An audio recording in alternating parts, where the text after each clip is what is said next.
وَرَأَيْتَ النَّاسَ يَدْخُلُونَ فِي دِينِ اللَّهِ أَفْوَاجًا، اور تو لوگوں کو دیکھے کہ وہ اللہ کے دین میں فوج در فوج داخل ہو رہے ہیں۔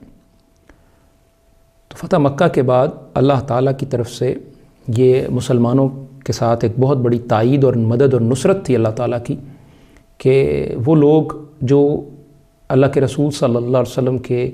دعوت کے ابتدائی ایام میں خفیہ طور پر اسلام قبول کرتے تھے، اور ایک ایک شخص اسلام قبول کرتا تھا، اور بعض دفعہ لوگ اپنے اسلام کو چھپا کر رکھتے تھے، تو اب اعلانیہ لوگ اسلام قبول کر رہے ہیں، اور جماعت در جماعت، گروہ در گروہ، فوج در فوج، قبیلہ در قبیلہ اسلام میں داخل ہو رہے ہیں۔ تو یہ بہت بڑی ایک تبدیلی تھی جو ابتدائی دعوت کے مقابلے میں اب اللہ کے رسول صلی اللہ علیہ وسلم کی دعوت جب مکمل عروج پر پہنچ چکی ہے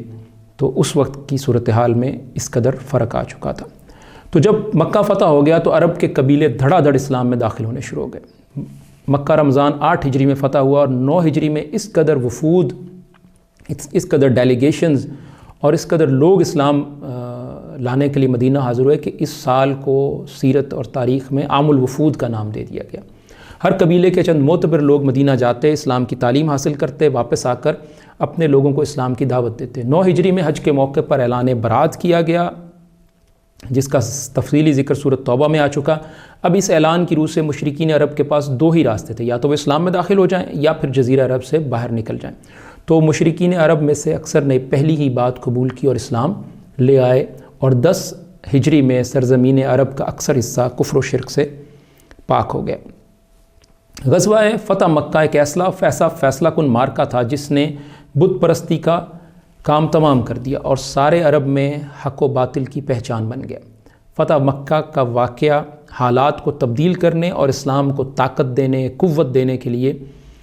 اور بہت اہم اور گہرے اثرات رکھتا تھا، اور یہ کیفیت غزوہ تبوک کے بعد اور پختہ ہو گئی۔ ان 2 برسوں میں سن 9 ہجری اور سن 10 ہجری میں مدینہ آنے والے وفود کی ایک طویل فہرست ہے، اور لوگ اللہ کے دین میں فوج در فوج داخل ہوتے رہے، یہاں تک کہ اسلامی لشکر جو فتح مکہ کے موقع پر 10,000 سپاہ پر مشتمل تھا، غزوہ تبوک میں تقریباً وہ 30,000 تک پہنچ گیا، اور حجۃ الوداع کے موقع پر کم و بیش 1,24,000 یعنی 1.25 لاکھ کے قریب لوگ جو ہیں وہ موجود تھے، اور اللہ کے رسول صلی اللہ علیہ وسلم کے ارد گرد لبیک کہہ رہے تھے اور تکبیرات کہہ رہے تھے۔ اس سال میں جو وفود آئے، اور جو وفود اس سے آگے پیچھے اللہ کے رسول صلی اللہ علیہ وسلم کے پاس حاضر ہوتے رہے، تو ان کا جو ہے ان کی تعداد علماء نے جو لکھی ہے وہ تعداد 70 سے زائد ہے۔ عام قبائل کے وفود فتح مکہ کے بعد خدمت نبوی میں حاضر ہونا شروع ہو گئے، لیکن بعض قبائل ایسے تھے جن کے وفود فتح مکہ سے پہلے بھی مدینہ آ چکے تھے، یہاں ہم ان کا بھی ذکر کریں گے۔ تو مجموعی طور پر چند ایک قبائل کا یہاں ہم نام لیتے ہیں۔ ایک تو وفد عبد القیس، یہ اس قبیلے کا وفد 2 بار خدمت نبوی میں حاضر ہوا، پہلی بار 5 ہجری میں یا اس سے کچھ پہلے، اور دوسری بار عام الوفود میں۔ اور وفد سدا، یہ وفد جو ہے 8 ہجری میں جیرانہ سے رسول اللہ صلی اللہ علیہ وسلم کی واپسی کے بعد خدمت میں حاضر ہوا، اور حجۃ الوداع کے موقع پر 100 آدمیوں نے رسول اللہ صلی اللہ علیہ وسلم کی خدمت میں شرف باریابی حاصل کیا۔ کعب بن زہیر کی آمد، یہ شخص جو ہے شاعر تھا اور خود کو عظیم ترین شاعر تصور کرتا تھا، کافر تھا، نبی صلی اللہ علیہ وسلم کی شان میں اس نے گستاخی بھی کی تھی، اور یہ ان مجرموں میں شامل تھا جن کے متعلق فتح مکہ پر اللہ کے رسول صلی اللہ علیہ وسلم کا حکم تھا کہ یہ خانہ کعبہ کا پردہ بھی پکڑے ہوئے ہیں تو ان کی گردن مار دیجیے۔ خیر یہ بچ نکلا،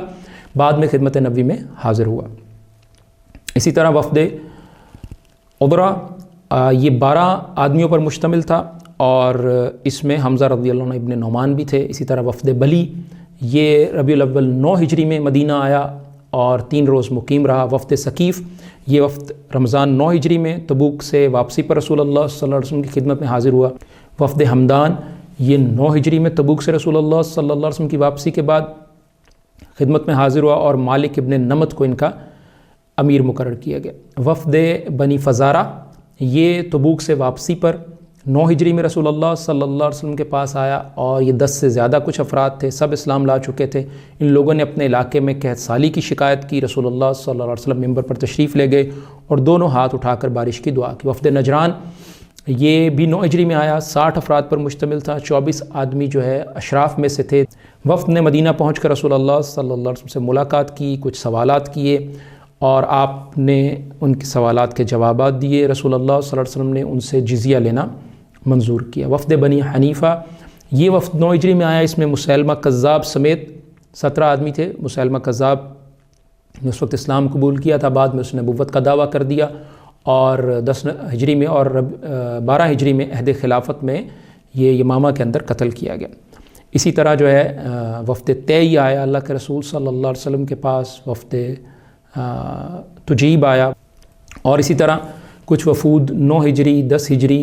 اور اسی طرح کچھ وفود جو ہے 11 ہجری میں آئے۔ اور ان وفود کی آمد سے اور ان ڈیلیگیشنز کی آمد سے یہ پتہ لگتا ہے کہ اسلامی دعوت کو کس قدر فروغ حاصل ہوا،